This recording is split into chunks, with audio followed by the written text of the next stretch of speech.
اگر آپ نے ابھی تک ہمارا چینل سبسکرائب نہیں کیا تو ابھی سبسکرائب کریں اور بیل آئیکن کو کلک کر کے دوستو کافی دنوں سے ہم آپ کو بتا رہے تھے کہ مودی حکومت 2019 کا الیکشن جیتنے کے لیے پاکستان کے خلاف یا تو محدود پیمانے پر جنگ چھیڑ سکتی ہے یا پھر پاکستان کے خلاف کوئی جھوٹی سرجیکل سٹرائک کا ڈرامہ کر سکتی ہے۔ تو آج صبح یہ ایک جھوٹی سرجیکل سٹرائک ہو چکی ہے، اور یہ سرجیکل سٹرائک کیا ہے آئیں آپ کو میں بتاتا ہوں۔ تو دوستو دراصل آج صبح تقریباً 3:30 بجے کے قریب کچھ بھارت کے میراج 2000 جہازوں نے پاکستان کی حدود کی خلاف ورزی کی ہے، اور یہ مظفر آباد سیکٹر سے پاکستان کی حدود میں داخل ہوئے ہیں اور یہ بالا کوٹ تک گئے ہیں۔ جب یہ بالا کوٹ تک گئے ہیں تو پاکستان کی جو ایئر فورس ہے اس نے بروقت کارروائی کرتے ہوئے ان کا پیچھا کیا، جس کی وجہ سے انہوں نے اپنا پے لوڈ پھینکا اور وہاں سے بھاگ نکلے اور اپنی حدود میں چلے گئے۔ تو انہوں نے وہاں سے بھاگنے کو ہی غنیمت جانا، کیونکہ اگر یہ وہاں سے نہ بھاگتے تو پاکستان ایئر فورس کے ایئر ٹو ایئر میزائل کا نشانہ بن جاتے، اور وہاں پر پے لوڈ پھینکنے کا مقصد یہ تھا کہ اگر یہ پے لوڈ نہ پھینکتے تو ان کے جہازوں کی جو سپیڈ ہے وہ محدود رہتی اور پاکستان کی ایئر فورس جو ہے وہ ان کو پکڑ لیتی،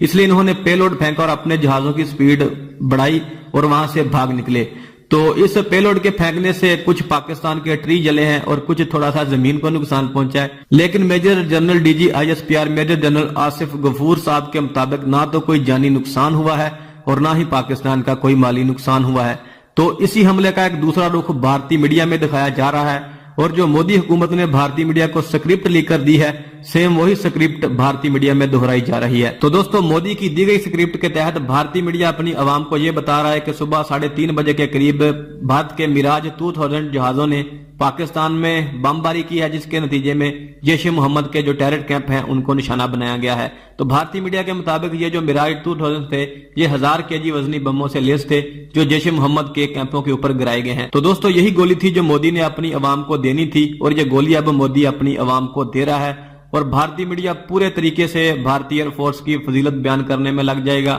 اور مودی کی جو فضیلت ہے وہ ساتھ میں ہی بیان کی جائے گی کہ مودی کے حکم پر یہ کارروائی کی گئی تھی اور مودی نے ہی یہ پلان کیا تھا۔ اور یہ پلان میں آپ کو بتا دیتا ہوں کس کا ہے۔ یہ دراصل میں جو پلان ہے یہ مودی اور ان کا جو national security advisor Ajit Doval ہے، یہ ان دونوں کا پلان ہے۔ پہلے انہوں نے جھوٹا پلوامہ اٹیک کیا اور اپنے ہی 46 فوجی انہوں نے مارے ہیں، اب ایک جھوٹی سرجیکل سٹرائک، اور یہ 2019 کے الیکشن کی تیاری ہے۔ بقول بھارتی میڈیا کے تو یہ سرجیکل سٹرائک ہے اور جیش محمد کے کیمپوں کو نشانہ بنایا گیا ہے، لیکن اصل میں یہ ایک جھوٹی فرزیکل سٹرائک ہے جس میں پاکستان کے بیچارے کچھ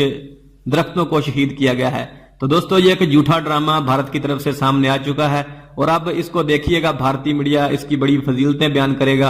اور بھارتی عوام کو اسی طرح بیوقوف بنایا جائے گا۔ تو دراصل میں بیوقوف تو کہتے ہیں اردو میں، ہماری پنجابی میں ایک لفظ ہوتا ہے پھدو، تو ان کو پھدو بنایا جائے گا۔ تو بات یہ ہے کہ اب بھارتی عوام 2019 میں مودی کو ہی ووٹ دے گی۔ اگر اسی طرح کے ڈرامے مزید ہوئے تو یقیناً بھارتی عوام پاکستان کی مخالفت میں پھر مودی کو ہی ووٹ دے گی اور مودی کے ہی گن گائے گی۔ تو مودی بڑی کامیابی سے ریفیل ڈیل سے عوام کی توجہ ہٹا کر پاکستان کی طرف لانے میں کامیاب ہو چکا ہے، اور آگے اب مزید یہ کیا ڈرامے کرے گا یہ بھی آپ کے ساتھ شیئر کرتے جائیں گے۔ دوستو آگے 48 گھنٹے بہت اہم ہے، آگے 48 گھنٹوں میں کیا ہوتا ہے یہ بھی ابھی ہمیں دیکھنا ہے، اور 48 گھنٹے انتہائی اہم ہیں۔ میں ان کے اوپر نظر رکھے ہوئے ہیں، جو بھی ان میں اہم اپڈیٹ آئیں گی میں آپ کو ضرور اس سے آگاہ کروں گا۔ تو میرے اس چینل کو ضرور سبسکرائب کیجئے گا اور ساتھ میں بیل کے آئیکن کو بھی پریس کیجئے گا تاکہ آپ کو میری ہر آنے والی ویڈیو کا نوٹیفیکیشن